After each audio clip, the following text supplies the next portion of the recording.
إن الحمد لله نحمده ونستعينه ونستغفره ونعوذ بالله من شرور أنفسنا ومن سيئات أعمالنا من يهده الله فلا مضل له ومن يضلل فلا هادي له وأشهد أن لا إله إلا الله ولي الصالحين وأشهد أن محمدًا عبده ورسوله وصفيه من خلقه وخليله أدى الأمانة ونصح الأمة وكشف الله به الغمة وجاهد في الله حق جهاده حتى أتاه اليقين أما بعد. Je vous propose de réfléchir ensemble sur une obligation, un devoir qui ne relève pas uniquement de la responsabilité individuelle, comme ça serait le cas pour la prière par exemple, ou le fait d'être honnête, qui ne relève pas uniquement de la responsabilité familiale, comme le fait de veiller à offrir à ses enfants une bonne éducation ou à préserver ses liens de parenté, mais une obligation qui est communautaire, qui est sociale, celle de ne pas rester indifférent, insensible face au mal, à la corruption, à l'injustice, aux dysfonctionnements qui peuvent survenir autour de nous, dont nous sommes au courant. Plus vous augmentez dans l'échelle des responsabilités, et plus ça devient compliqué pour nous, et moins nous sommes engagés. Les obligations individuelles, ça peut encore aller. Nous faisons nos prières, notre jeûne, on s'acquitte de notre impôt annuel lorsqu'on est considéré comme riche, la zakat. On essaie d'être honnête autant que faire se peut. Quand on élargit un peu les responsabilités en parlant de ce qui pèse sur nous sur un plan familial, ça va, mais il y a beaucoup de choses à revoir. Notre famille, au sens strict du terme, la petite famille, le foyer, mais aussi au sens large du terme. Et plus vous agrandissez à l'échelle de la société, et plus vous voyez que nous avons encore des lacunes. J'aimerais qu'on réfléchisse sur cette obligation sociale à travers un des récits les plus étonnants, les plus pertinents, les plus riches du Coran. Le récit est dans la sourate numéro 7, Al-A'raf, à partir du verset 163. Allah Azza wa Jal nous dit « Was'alhum » interroge-les عن القرية التي كانت حاضرة البحر إذ يعدون في السبت. Interroge-les, questionne-les au sujet de cette ville, de cette cité qui était en bord de mer, une ville côtière. À l'époque des Banu Israël, certains situent cet événement après le règne de Salomon, c'est-à-dire nous sommes dans la période ou l'âge d'or de l'histoire juive, une ville qui était en bord de mer où une partie de ses habitants ont enfreint les interdits du sabbat ou du shabbat, du samedi. On parle ici de la religion juive, l'interdiction formelle d'exercer un métier, une activité professionnelle le samedi, c'était le jour du Seigneur chez eux. Ils devaient observer le repos et aussi une retraite spirituelle. Dieu nous dit, une partie de ses habitants, assoiffés d'argent, cupides, n'ont pas pu s'empêcher d'enfreindre cette loi. Pour quelle raison ? Parce qu'ils ont été soumis à la tentation de l'argent. La plupart, évidemment, des habitants étaient des commerçants, des marins, ils vivaient de la pêche. Et Dieu les a mis face à un test. Il nous dit dans ce verset que les poissons étaient difficiles à attraper. Ils étaient loin de la côte toute la semaine, du dimanche au vendredi.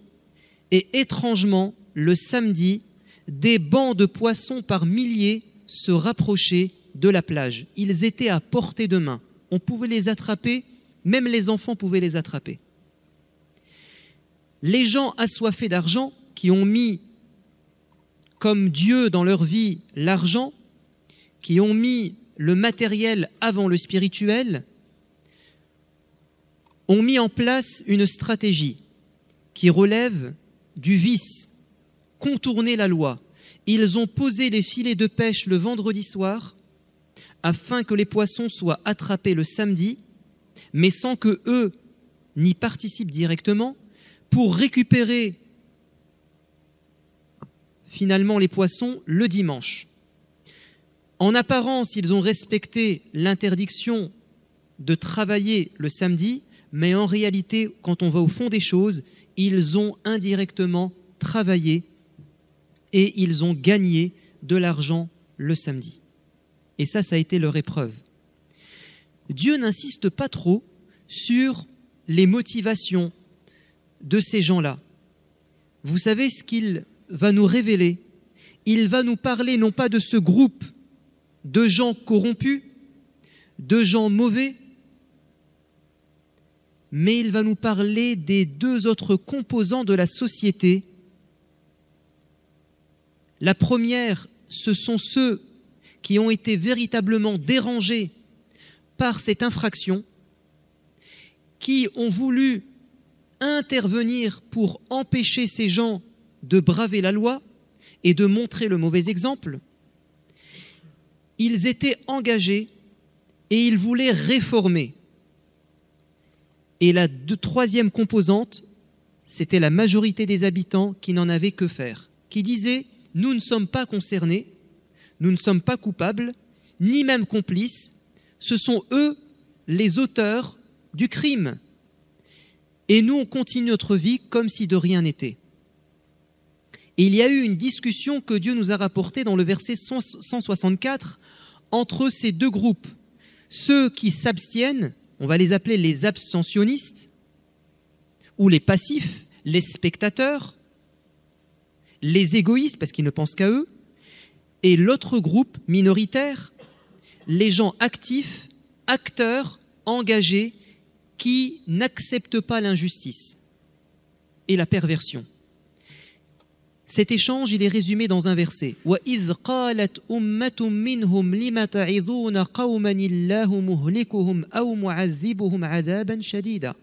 Les spectateurs passifs, abstentionnistes dans cette société, ont dit à ceux qui s'efforçaient de faire changer les choses, mais pourquoi vous perdez votre temps et votre énergie alors que nous savons que les gens pervers dans cette société, Dieu va soit les anéantir, soit les punir d'un châtiment sévère. Autrement dit, ils sont condamnés à être punis. À quoi ça sert d'essayer de réformer? Ils sont condamnés. Qu'est-ce que vont répondre les gens qui essaient de s'opposer au mal? Ils vont dire « Ma'ziratan ila rabbikum wa la'allahum yattaqun » Nous intervenons dans la société pour changer les choses pour deux raisons. Une question de principe, notre conscience religieuse nous pousse à dénoncer le mal. Ma'ziratan ila rabbikum, ça signifie afin qu'on puisse présenter à Dieu une excuse et un prétexte. Ya Allah, nous étions au courant du mal qui se produisait sous nos yeux et nous avons fait notre possible. Et la deuxième raison,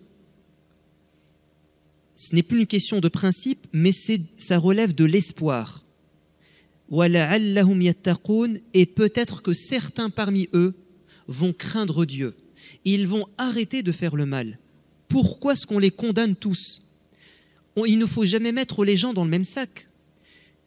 Par exemple, dans l'histoire de Youssouf alayhi salam, lorsque les 10 grands frères se sont réunis en cachette pour comploter contre Youssouf. Au départ, l'avis majoritaire qui allait l'emporter, c'était d'assassiner Youssouf, uqtulu Youssouf. L'un d'entre eux, qui n'était pas aussi cruel, qui avait un peu de pitié pour son frère, c'est lui qui a changé le plan. Il a dit « La taqtulu Youssouf » n'allez pas jusqu'à l'assassiner, mais jetez-le dans un puits. Ainsi, peut-être qu'il restera en vie, une caravane passera sûrement par là, et ils vont le sortir, il sera sain et sauf, et puis en même temps, ils vont l'emmener loin de chez nous. Donc on aura atteint notre objectif, c'est qu'il soit loin de papa, Ya'qub alayhi salam, puis en même temps, on n'a pas été jusqu'à faire ce grand crime. Donc ils ne sont pas pareils. Certes, ce jeune est complice, parce qu'il aurait dû dénoncer complètement le projet de faire du mal à Youssouf, de le séparer de son père. Il aurait dû, en cachette, s'il a peur des représailles de ses frères, dénoncer à son père le complot. Mais lui, il a voulu garder une relation avec ses frères, les gens mauvais, ses mauvais amis, pour ne pas être écarté, exclu du groupe. Puis en même temps, comme il était moins pire que les autres, il a quand même réussi à changer un peu les choses. Donc ils ne sont pas pareils. Et vous savez que Dieu, quand il nous juge individuellement, pas collectivement, parce que chacun a des circonstances aggravantes ou atténuantes. On a ce qu'on mérite. Donc, ces gens engagés dans la société de l'époque ont dit, on le fait par principe, parce que c'est Allah qui nous demande de ne pas rester insensible au mal, ça fait partie des obligations, al-amru bil ma'ruf et nahy anil munkar, inviter les gens au bien, être un bienfaiteur, et dénoncer le mal, être un réformateur. Et en même temps, on a espoir que certains parmi eux changent d'avis. On va leur faire la morale. Le résultat de cet échange et de cette histoire, c'est dans le verset 165. فَلَمَّا نَسُوا مَا ذُكِّرُوا بِهِ أَنْجَيْنَا الَّذِينَ يَنْهَوْنَ عَنِ السُّوءِ. Lorsque les gens mauvais ont oublié le rappel, ça n'a servi à rien, ils étaient hermétiques, ils étaient obstinés dans leurs projets mauvais. Dieu a sauvé ceux qui ont tenté de les empêcher, ceux qui yanhauna anissu, qui ont dénoncé le mal. Et eux, ils ont été sauvés parce qu'ils ont fait leur devoir. Quant à ceux qui faisaient le mal, ils ont été transformés en singes répugnants. Ça a été leur châtiment. Quant au troisième groupe, les gens spectateurs, qui n'en avaient que faire, nous ne savons pas ce qui leur est arrivé. Dieu ne s'est pas prononcé sur leur sort. Les commentateurs du Coran ont deux explications. Ou bien, Dieu les a laissés en suspens parce que Dieu va juger les spectateurs le jour de la résurrection. Pourquoi tu n'as pas agi dans la société? Peut-être que certains ont une excuse. Je ne savais pas. Je ne pouvais pas. Possible. C'est comme si Dieu nous disait, c'est lui qui s'occupera de leur sort. Mais assurément qu'on ne peut pas dire qu'ils sont les meilleurs et qu'ils sont sauvés. Et ce ne sont pas des exemples. C'est pour ça que Dieu ne les a pas cités. Ils ne sont pas des exemples pour nous, puisque le Coran s'adresse à nous. Ou bien, deuxième explication, c'est que Dieu ne les a pas mentionnés parce qu'ils ne méritent pas d'entrer dans l'histoire. Parce que le Coran, c'est un livre d'histoire qui vante les mérites de ceux qui ont fait le bien et qui condamne ceux qui ont fait le mal. Eux, dans la société, ils ont vécu pour eux-mêmes. Ils n'ont pas été influents dans le bien comme dans le mal. Donc, l'histoire les a oubliés. Ils sont venus sur terre comme ils sont repartis. Voilà comment on peut interpréter ce silence de Dieu. Soit c'est un silence parce qu'on ne sait pas ce qui va leur arriver, ou bien parce que ces gens ont été passifs, non influents, inexistants dans leur société, donc inexistants dans l'histoire. Ce sont des commentateurs de l'histoire, ils ne la font pas. Donc ce ne sont pas des exemples pour nous. Qu'est-ce que nous pouvons tirer comme enseignement de ce récit qui est dans le Coran? C'est ce que nous verrons dans la deuxième partie. Qu'Allah nous permette de méditer les versets du Coran, que Dieu nous permette de suivre ce qu'il y a de mieux en lui Amin, walhamdulillahi rabbil alamin.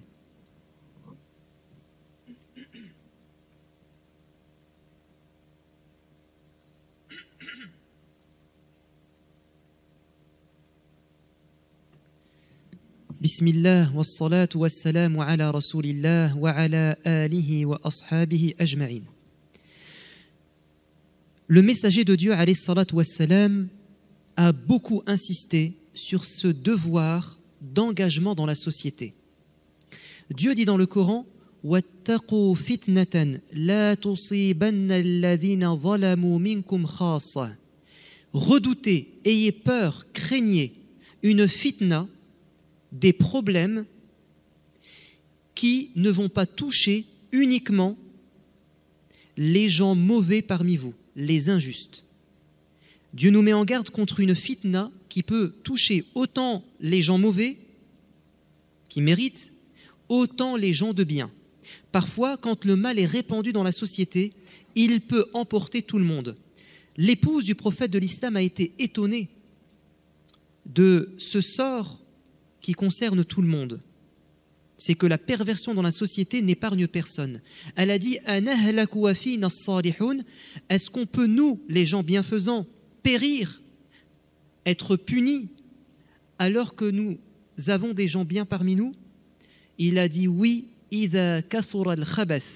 lorsque le mal est trop répandu, même les gens bien seront touchés, ne seront pas épargnés. » Comme un feu qui s'est déclenché dans une maison voisine. Si nous ne faisons rien pour l'éteindre collectivement, le feu va arriver chez moi.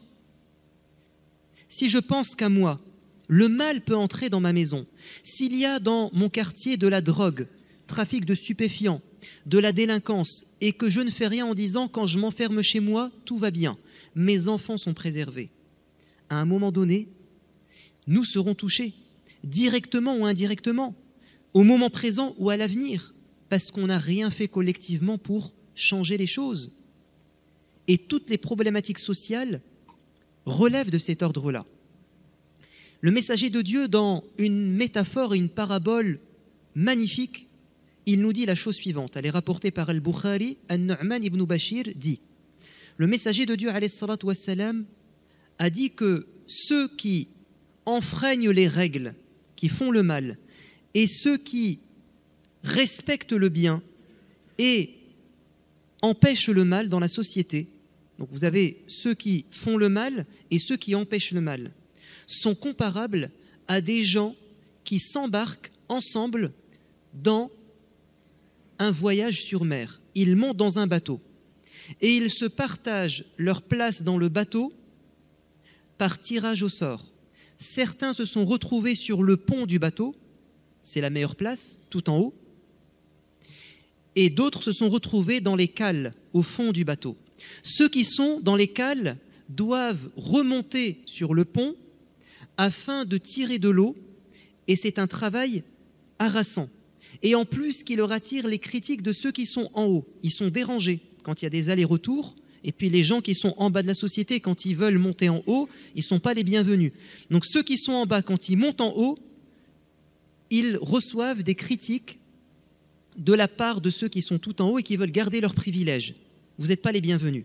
À un moment donné, ceux qui sont en bas, ils vont se réunir en disant « nous devons trouver une solution ». Et la solution pour laquelle ils vont opter, elle est étonnante, c'est de percer la coque du bateau afin que l'eau rentre directement par en bas. Comme ça, on n'a plus besoin de monter en haut. On ne se casse pas la tête. Le prophète de l'islam dit « si nous les laissons percer le bateau, tout le monde va couler. Et si nous intervenons pour les empêcher de percer le bateau, on sera tous sauvés. » Ce bateau, c'est la société. Il y a des gens dans la société qui, volontairement, involontairement, consciemment ou inconsciemment, sont en train de percer le bateau.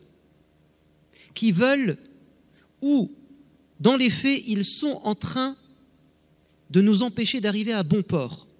Ils veulent faire couler le bateau.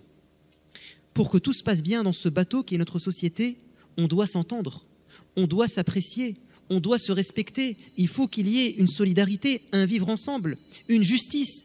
Il y a des gens dont le projet, c'est de diviser les gens dans le bateau et de conduire le bateau là où eux veulent. Et nous, on doit rester spectateurs et les laisser faire. Et ça, c'est hors de question. Nous sommes embarqués dans un bateau, on doit surveiller ceux qui guident ce bateau. Parce que ce bateau, c'est soit le Titanic, qui va faire qu'on va se retrouver dans un iceberg, et on va tous couler, ou bien ça sera l'arche de Noé, on sera sauvé malgré les tempêtes. Ça dépend de nous, comme l'a dit le messager de Dieu. C'est pour ça, quand vous avez l'occasion de dire ce que vous pensez, voire même d'influencer positivement les choses dans la société, vous ne devez pas rater cette occasion. Et ne minimisez pas votre effort. Parce que nous sommes nombreux à vouloir le bien, mais nous sommes souvent silencieux ou spectateurs. Et on n'a pas conscience du pouvoir de nuisance de quelques personnes dans la société qui veulent percer le bateau. Parfois, on n'en a pas conscience. On n'a pas conscience de notre pouvoir. Quand vous avez une occasion de dire « je veux un tel et je ne veux pas un tel », je veux qu'un tel dirige le bateau et que celui-là ne le dirige absolument pas parce qu'il a une idéologie nauséabonde. Il veut faire couler le bateau, faites-le et n'hésitez pas. Et éduquez vos enfants pour qu'ils soient ainsi. Moi, je me souviens, il y a plusieurs années, une dizaine d'années, lorsque ma grand-mère, que Dieu lui prête longue vie, a eu sa nationalité française. Elle avait plus de 60 ans. L'une des premières choses qu'elle a faites, c'est qu'elle est partie voter. Pourtant, elle est très âgée. Pourtant, elle n'a pas de conscience politique. Elle n'a pas une culture politique. Pourtant, elle vient de l'étranger. Mais elle a compris quelque chose que certains jeunes n'ont pas compris. C'est que j'ai mon mot à dire. Je ne veux pas qu'on décide à ma place. Et ce qu'avait fait ma grand-mère m'a touché. Ça m'a marqué. Parce que je me suis dit, mais c'est incroyable comment une dame âgée peut avoir parfois conscience de certaines choses que nous, les jeunes, on oublie. Il y a des gens dans le monde qui sont morts et qui sont en train de mourir, qui croupissent en prison, parce qu'ils veulent avoir l'occasion, la chance de dire « je veux un tel et je ne veux pas un tel ». Mais on veut pour eux la dictature. Nous avons la chance, alhamdoulilah, de pouvoir voter librement. Pourquoi est-ce qu'on laisse cette chance nous passer sous le nez? Je ne sais pas. Est-ce que c'est un manque de conscience, une fainéantise, une paresse, un pessimisme? Oui, mais qu'est-ce qu'on a dit dans l'histoire des gens du samedi? On agit par principe d'abord pour Dieu et parce qu'on garde de l'espoir. La'allahum yattaqoun. Des gens nous ont demandé de faire des invocations pour eux, des gens malades, des gens qui souffrent, des gens qui passent par des épreuves. Faisons des invocations pour eux et pour nous tous. اللهم يا أرحم الراحمين يا ذا الجلال والإكرام يا سميع الدعاء يا مجيب المضطر إذا دعاه اللهم إنا نسألك بأسمائك الحسنى وصفاتك العلى أن تحفظنا وأن تحفظ أولادنا ومجتمعنا اللهم احفظنا من كل سوء اللهم احفظنا من شياطين الإنس والجن اللهم امكر لنا ولا تمكر علينا اللهم استخدمنا لنصرة دينك وسخرنا لطاعتك اللهم اجعلنا من الذين يأمرون بالمعروف وينهون عن المنكر ويقفون على حدود الله اللهم اجعلنا من الذين يستمعون القول فيتبعون أحسنه اللهم اجعلنا من الذين حبب إليهم الإيمان وزين في قلوبهم وكره إليهم الكفر والفسوق والعصيان واجعلنا من الراشدين اللهم من كان مبتلا فصبره اللهم أفرغ الصبر على المبتلين اللهم أفرغ الصبر على المكروبين اللهم فرج كروبنا اللهم ألف بين قلوبنا اللهم داوي جرحانا اللهم آتنا من لدنك رحمة وهيئ لنا من أمرنا رشدا اللهم آتنا في الدنيا حسنة وفي الآخرة حسنة وقنا عذاب النار سبحان ربك رب العزة عما يصفون والسلام على المرسلين والحمد لله رب العالمين وأقم الصلاة